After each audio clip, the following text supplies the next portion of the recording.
Air ambulance কোনো issue নয়, ডাক্তারদের সিদ্ধান্তের উপরই নির্ভর করছে খালেদা জিয়ার বিদেশে চিকিৎসার বিষয়টি, এমনটাই জানিয়েছেন বিএনপির স্থায়ী কমিটির সদস্য আমির খসরু মাহমুদ চৌধুরী।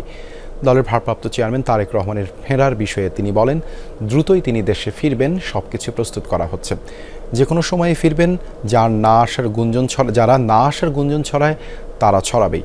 দেশে ফিরে তারেক রহমানই নির্বাচনে নেতৃত্ব দেবেন বলে জানিয়েছেন আমির খসরু।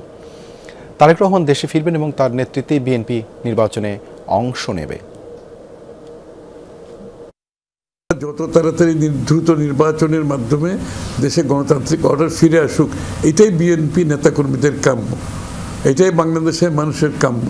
সেই জায়গাটাই বিএনপি নেতাকর্মীরা পিছিয়ে থাকবে কেন? নির্বাচনের মাধ্যমে যারা বাংলাদেশের জনগণ ভোটাধিকার প্রয়োগ করতে পারে না, তাদের ভোটাধিকার ফিরিয়ে আনার জন্য এবং তাদের ভোটাধিকারের মাধ্যমে বাংলাদেশে গণতান্ত্রিক অর্ডার ফিরিয়ে আনার জন্য